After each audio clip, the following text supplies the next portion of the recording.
kalimat, dua kata yang dicintai oleh Allah yang Maha Penyayang, khafifatani 'alal lisan, ringan diucapkan oleh lisan, tsaqilatani fil mizan, tetapi berat di catatan timbangan kebajikan, yaitu subhanallah wa bihamdih, subhanallahil azim. Ya, subhanallah wa bihamdih, subhanallahil azim. Jadi ada kalimat-kalimat yang kalau kita ucapkan Allah benci, ada kalimat-kalimat yang kalau kita ucapkan Allah cinta. Begini gampangnya ya pemirsa dimanapun Anda berada. Ada ucapan-ucapan kalau orang itu ngomong ke kita dengernya sebel. Saya nggak mau denger saya. Kalau orang itu ngomong terus kalimat itu, lama-lama kita marah. Betul ya? Berhenti. Jangan sebut itu. Berhenti. Marah.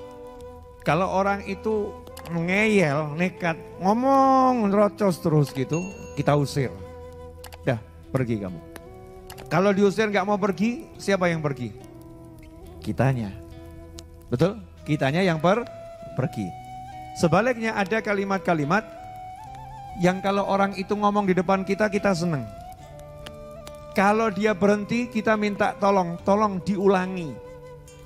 Tolong jangan berhenti, terus sebutkan. Ya terus sebutkan, terus ceritakan. Kalau orang itu terus menyebutkan, kita semakin senang. Ya kita semakin nyaman. Orang itu kemudian kita kasih hadiah, terima kasih. Kamu sudah ngomong sesuatu yang buat saya senang. Nah ini Imam Bukhari, penutup dari kitab Sahih Bukhari, menukil hadis yang menjadi penutup. Gak sembarangan ini dipilihkan sesuatu untuk menutup kitab Sahih Bukhari. Dan yang dipilihkan ternyata masalah kalimat yang kalau diucapkan Allah jatuh cinta sama kita. Kalau diucapkan Allah senang sama kita. Kalau diucapkan Allah semakin sayang sama kita. Berarti memperbanyak kalimat ini akan menjadi tolok ukur kita dicintai oleh Allah Subhanahu wa ta'ala. Dan ini kalimat tasbih dan tahmid, subhanallah bihamdih, subhanallahil azim. Biasanya kita kalau habis sholat sunnah fajar, dianjurkan baca kalimat ini 100 kali, dikombinasi dengan istighfar. Subhanallah bihamdih, subhanallahil azim, astaghfirullah. Betul begitu ya? Subhanallah wa bihamdih, subhanallahil azim, astaghfirullah. Ini wirid duit. Begitu dibilang wirid duit langsung semangat. Dibilang kalimat yang dicintai Allah, adem-adem saja. Dibilang kalimat yang disayang Allah, adem-adem saja. Begitu dibilang wirid duit, kalau dibaca nanti datengin duit, langsung perhatian yang di rumah, wirid duit.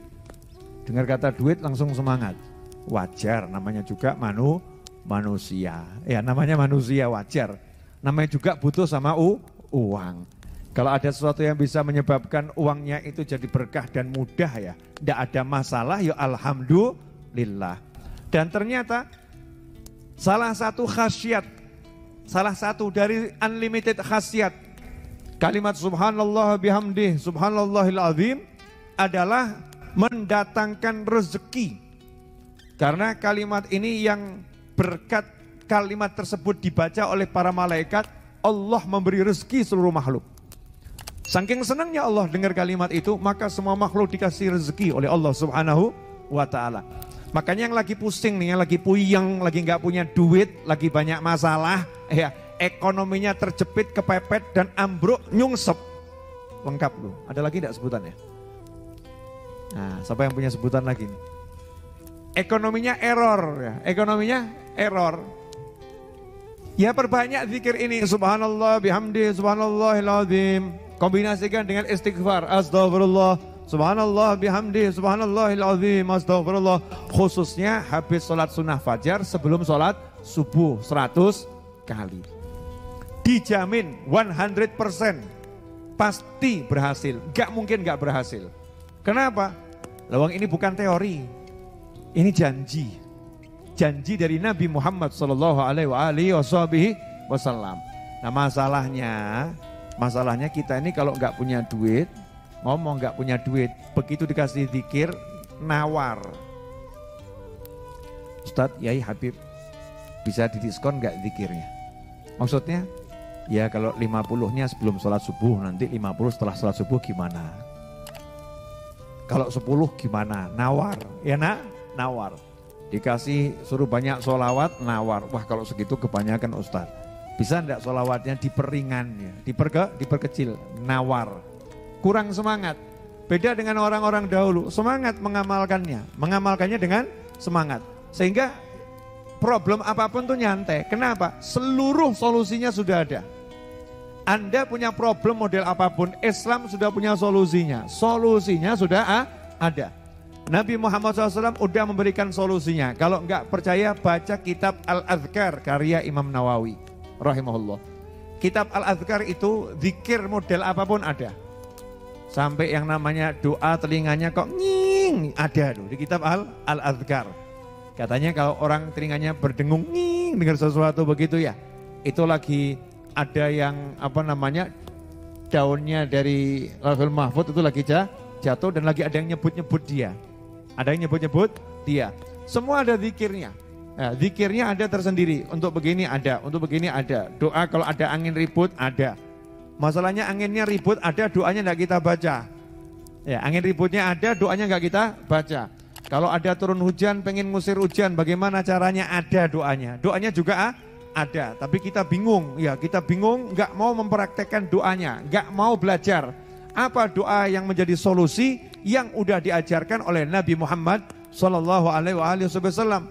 Karena itu kita harus belajar. Ya, kalau enggak belajar enggak tahu. Kalau belajar informasinya banyak nanti punya solusi. Ada kalimat yang kalau diucapkan berarti Allah enggak senang. Termasuk diantaranya kalimat-kalimat yang dibenci sama Allah Ta'ala adalah ya kalimat keluh kesah, mengeluhkan Allah. Allah kok dikeluhkan. Kalau mengeluh sama Allah boleh. Ya Allah tolong saya, ya Allah tolong saya, boleh. Tapi kalau mengeluhkan Allah enggak boleh. Allah ini gimana ya? Masya Allah. Allah ini gimana ya? Saya ini sholat sudah, zikir sudah, tapi kok hidup masih begini ya? Gimana? Ini kan sama saja Allah ini gimana gitu ya. Ini namanya mengeluhkan Allah subhanahu wa ta'ala. Na'udzubillah min dzalik. Ini yang sering gak disadari sama banyak orang. Dia sedang mengeluhkan Allah ya kepada makhluk Allah, ciptaannya Allah subhanahu wa ta'ala. Nah, itu yang buat Allah marah. Kamu udah saya kasih rezeki, kamu saya urus kok masih protesnya luar biasa. Na'udzubillah min dzalik. Nah, ini saya ijazahkan buat siapa?